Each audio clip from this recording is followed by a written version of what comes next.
Hi everyone, welcome to a new video. ഈ ആവി പറക്കുന്ന ടേസ്റ്റി തലശ്ശേരി ദം ബിരിയാണിയുടെ റെസിപ്പിയാണ് ഷെയർ ചെയ്യാൻ പോകുന്നത് ഇന്ന്. അപ്പോൾ ഇത് വളരെ ഈസിയാണ്. ഇതിന് വേണ്ട സാധനങ്ങൾ: സവാള, ഒരു 10 സവാള വേണം, പച്ചമുളക് 2-3 according to your spice level, പിന്നെ പുതിനയില, മല്ലിയില, ഗരം മസാല, തൈര്, നാരങ്ങ നീര്, ഇഞ്ചി വെളുത്തുള്ളി പേസ്റ്റ് ഒരു ഹാൻഡ്ഫുൾ, ചിക്കൻ, അരി. ഇത്രയും സാധനങ്ങളാണ് വേണ്ടത്. ഫസ്റ്റ് സ്റ്റെപ്പ് എന്ന് പറയുന്നത് എണ്ണ ഒഴിക്കുക. എണ്ണ ചൂടായി കഴിഞ്ഞാൽ നമുക്ക് 10 ഉള്ളി വേണമെന്ന് പറയില്ല, അതിൻ്റെ ഒരു ഹാഫ് പോർഷൻ ഉള്ളി നമുക്ക് ഡീപ്പ് ഫ്രൈ ചെയ്തെടുക്കണം. അപ്പോൾ ആ ഡീപ്പ് ഫ്രൈ ചെയ്ത് മാറ്റി വെക്കണം. ഇതിൻ്റെ പേര് ബിസ്ത എന്നാണ്. അപ്പോൾ അത് ലോ ഫ്ലെയിമിലിട്ട് പേഷ്യൻസോടെ ചെയ്യണം. അത് നമുക്ക് ചോറ് വയ്ക്കാം. ചോറിന് നമ്മളൊരു കുക്കറിൽ ഒരു 2 ടേബിൾ സ്പൂണോളം നെയ്യ് ഒഴിക്കുക.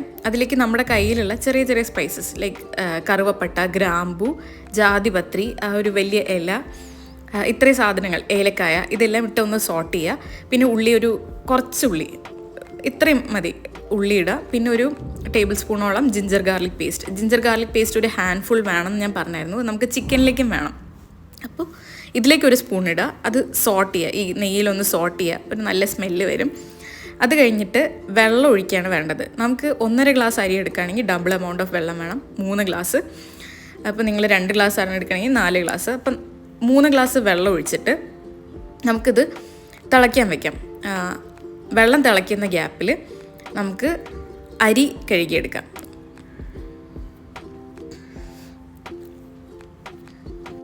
ഇപ്പോൾ നമുക്ക് ഈ വെള്ളത്തിലേക്ക് ഉപ്പിടണം. ഒരു സ്പൂൺ ഉപ്പ് ഇട്ടാൽ മതി. പിന്നെ ഒരു ഹാഫ് ലെമൺ പിഴിഞ്ഞൊഴിക്കണം. ഇത് നമ്മൾ അരി ഒട്ടാതിരിക്കാൻ വേണ്ടി ചെയ്യുന്നതാണ്. പിന്നെ കഴുകിയ അരി ആ തിളച്ച വെള്ളത്തിലേക്ക് ഇടുക. എന്നിട്ട് കുക്കർ അടച്ച് വയ്ക്കുക. കുക്കർ അടച്ച് ഒരു വിസിൽ വന്നാൽ മതി. അപ്പോൾ ഓൾറെഡി നമ്മുടെ വെള്ളം തിളച്ചിട്ടുണ്ട്. അപ്പോൾ ഇനി കുറച്ച് ടൈമേ വേണ്ടുള്ളൂ. അപ്പോൾ അരി ഇടുക. അരി ഇട്ടതിന് ശേഷം കുക്കർ അടച്ച് വെച്ച് വേവിക്കുക.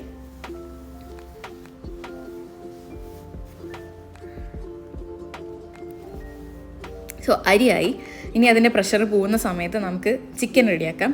നമ്മൾ നേരത്തെ ഉള്ളി വറുത്ത് വെച്ച എണ്ണയിൽ നിന്ന് ബാക്കിയുള്ള എണ്ണയാണ് ഞാൻ ഈ പാത്രത്തിലേക്ക് ഒഴിക്കുന്നത്. പിന്നെ അതിലേക്ക് കുറച്ച് നെയ്യ് ഒഴിക്കുന്നുണ്ട്. എന്നിട്ട് നേരത്തെ ബിരിയാണിയിൽ ഇട്ട പോലെ തന്നെ കുറച്ച് സ്പൈസസ്: കറുവപ്പട്ട, ഗ്രാമ്പു, ജാതിപത്രി, കുറച്ച് ജീരകം, പിന്നെ ഏലക്കായ, ഇത്രയും സാധനങ്ങളാണ് സ്പൈസസ് ആയിട്ട് ഇടുന്നത്. എല്ലാം കുറച്ച് ഇടാവും. ഇത് കൂടി പോയി കഴിഞ്ഞാൽ ടേസ്റ്റ് രസം ഉണ്ടാവില്ല. സോ എല്ലാം സ്പൈസസ് കുറച്ചിടുക. അതിന് ശേഷം നമ്മൾ അരിഞ്ഞു വെച്ച് ബാക്കിയുള്ള ഉള്ളി ഫുള്ളിടുക. അപ്പോൾ ഈ ചിക്കൻ റെസിപ്പിയിൽ നമ്മൾ മഞ്ഞൾപ്പൊടി, മുളക് പൊടി അങ്ങനത്തെ ഒരു പൊടികൾ ഉപയോഗിക്കുന്നില്ല. വളരെ ഈ ബിസ്തയുടെ ടേസ്റ്റും ഗരം മസാലയുടെ ടേസ്റ്റും മാത്രമാണ് അതിൽ മസാലയായിട്ടുള്ളത്. പിന്നെ നമ്മൾ അരച്ച് വെച്ച ജിഞ്ചർ ഗാർലിക് പേസ്റ്റ്, ഉള്ളി വാടി കഴിഞ്ഞ് ജിഞ്ചർ ഗാർലിക് പേസ്റ്റ് ഇടുക, അത് വാട്ടുക. അത് കഴിഞ്ഞ് നെക്സ്റ്റ് ഇടേണ്ടത് ചിക്കനാണ്. അപ്പോൾ ചിക്കൻ നന്നായി കഴുകി വൃത്തിയാക്കിയിട്ട് ചിക്കൻ്റെ പീസസ് ഇടുക. ചിക്കൻ പീസസ് ഇട്ടിട്ട് ചിക്കൻ നന്നായിട്ട് സോട്ട് ചെയ്യണം. അപ്പോൾ അതൊരു ലൈറ്റ് കളറ് മാറി ഒരു വൈറ്റ് ഷെയ്ഡ് വരും. ഇപ്പോൾ ചിക്കനിലേക്ക് ഉപ്പിടാം. ഓക്കെ, ഈ പോയിന്റിൽ നമുക്ക് ഉപ്പിടാം. ഫുൾ ബിരിയാണിക്ക് വേണ്ട, ബിരിയാണിയിൽ നമ്മൾ ചോറിൽ നമ്മൾ ഉപ്പിട്ടിട്ടുണ്ടായിരുന്നു. ചിക്കനിലേക്ക് വേണ്ട ഉപ്പ് നമുക്കിതിലിടാം. ഞാനൊരു സ്പൂണോളം ഉപ്പാണ് ഇടുന്നത്. ഒരു സ്പൂണും ഒരു ഹാഫ് മോർ സ്പൂണും, നമുക്ക് കണ്ടാൽ മനസ്സിലാവില്ല, അത്ര ഉപ്പിടുക. എന്നിട്ട് നന്നായിട്ട് ഇളക്കിയിട്ട് അടച്ച് വയ്ക്കുക വൈറ്റ് കളർ വരുമ്പോൾ. അത് കഴിഞ്ഞ് തുറന്നിട്ട് നമുക്കതിലേക്ക് തക്കാളി, ഒരു 2 തക്കാളി, 2 പച്ചമുളക് ഞാൻ ഇട്ടിട്ടുള്ളൂ.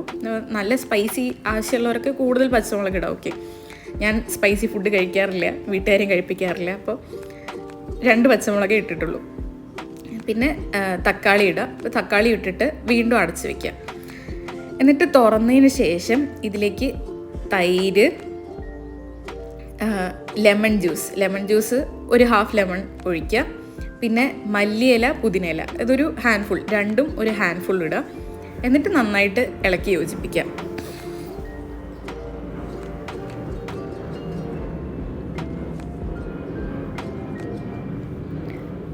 ഇപ്പോൾ അത് ഇളകി കഴിഞ്ഞൊരു പോയിന്റിൽ ഒരു ചെറിയ സ്പൂൺ, ആ ചെറിയ സ്പൂണിൽ ഒരു സ്പൂൺ ഗരം മസാല, അത്രയും മസാലയെ നമ്മൾ ഈ ഫുൾ ബിരിയാണിയിൽ ഇടുന്നുള്ളൂ. അത്രയും ഗരം മസാല ഇടുക. അത് കഴിഞ്ഞ് നമ്മൾ നേരത്തെ വറുത്ത് മാറ്റി വെച്ച് ഉള്ളിയുടെ പകുതിയോളം ഇതിലിടുക. ബാക്കി നമുക്ക് ബിരിയാണി സെറ്റ് ചെയ്യുന്ന സമയത്ത് ഡെക്കറേറ്റ് ചെയ്യാൻ വേണം. അപ്പോൾ പകുതി ബിസ്ത ഇതിലിടുക, സോട്ട് ചെയ്യുക, വീണ്ടും അടച്ച് വയ്ക്കുക.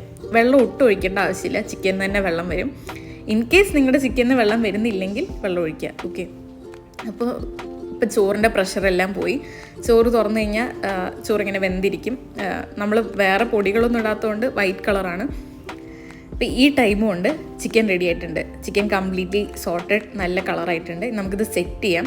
ഇപ്പം ഞാൻ ഇടുന്നില്ല, അടിയിൽ തീ കത്തിച്ചിട്ടില്ല, തീ ഓഫാക്കി. ബിക്കോസ് എവറി ടൈം ഞാൻ ഇടുമ്പോൾ കരിഞ്ഞു പോകും. അത് കാരണം ഒരു ഈസി സ്റ്റൈൽ ദമ്മിങ് ആണ് ചെയ്യുന്നത്. ലെയർ ആക്കുകയാണ് ചിക്കൻ്റെ മുകളിൽ റൈസ് ഇട്ട് ഒന്ന് ഇളക്കി,